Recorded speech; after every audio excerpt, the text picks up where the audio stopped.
नमस्कार भक्तजनों, आइए आज हम मार्गशीर्ष माह के महात्म्य को सुनते हैं। चैनल पर नए हैं तो चैनल को सब्सक्राइब जरूर कर लें। मार्गशीर्ष हिंदू कैलेंडर में 9वां महीना है, जो हिंदुओं के लिए अत्यधिक शुभ माना जाता है। शास्त्रों के अनुसार मासोनम मार्गशीर्षोहम अर्थात मार्गशीर्ष के समान कोई अन्य शुभ महीना नहीं है। इस महीने को सबसे पवित्र महीनों में से एक माना जाता है। मार्गशीर्ष माह में भगवान श्री कृष्ण की पूजा का विशेष महत्व है।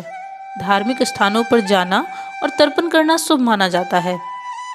ऐसा माना जाता है कि मार्गशीर्ष माह में पितृ पूजा करने से पूर्वजों की आत्मा को शांति और मोक्ष मिलता है। जो लोग श्राद्ध में सक्षम नहीं हैं, वे मार्गशीर्ष माह की अमावस्या को मृत पूर्वजों की मुक्ति के लिए तर्पण कर सकते हैं। प्राचीन ग्रंथों के अनुसार मृत पितरों को प्रसन्न करना बहुत जरूरी है। पितृदोष से पीड़ित, संतान से वंचित या नवम भाव में राहु नीच हो तो उन्हें मार्गशीर्ष अमावस्या का व्रत अवश्य करना चाहिए, जिससे मनोवांछित फल मिलता है।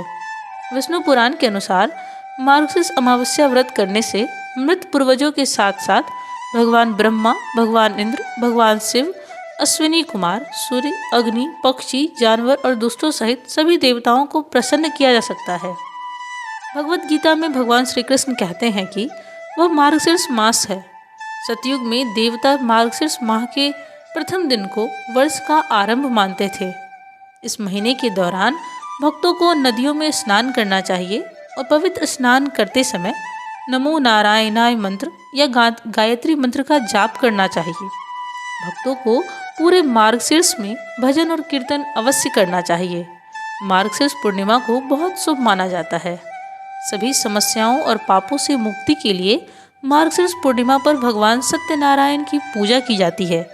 दान पुण्य भी किया जाता है। भक्त सत्यनारायण कथा का पाठ करते हैं, जिसका सुखद फल मिलता है। मार्गशीर्ष माह का संबंध मृगशिरा नक्षत्र से आरंभ से है।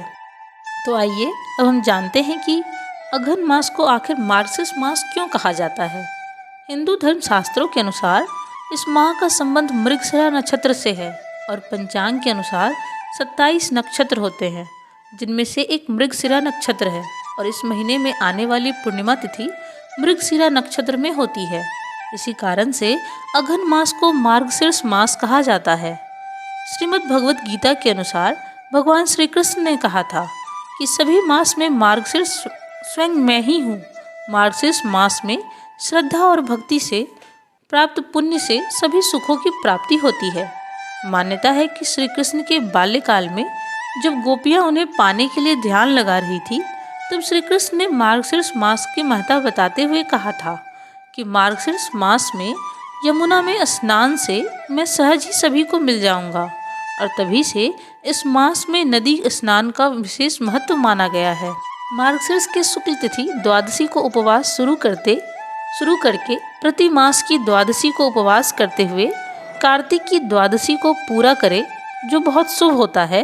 और प्रति द्वादशी को भगवान विष्णु के केशव से लेकर दामोदर तक के 12 नामों में से एक एक मास तक उनका पूजन करना चाहिए। इससे व्यक्ति को पूर्व जन्म की घटनाओं को याद रखने वाला हो जाता है और वह उस लोक को जाता है जहाँ से फिर उसे जगत में लौटने की आवश्यकता नहीं होती है। मार्गशीर्ष की पूर्णिमा में चंद्रमा की पूजा जरूर से करनी चाहिए, क्योंकि इसी दिन चंद्रमा को सुधा से सिंचित किया गया था और इस दिन माता, बहन, पुत्री के साथ परिवार की अन्य स्त्रियों को एक एक जोड़ा वस्त्र देकर सम्मानित करना चाहिए।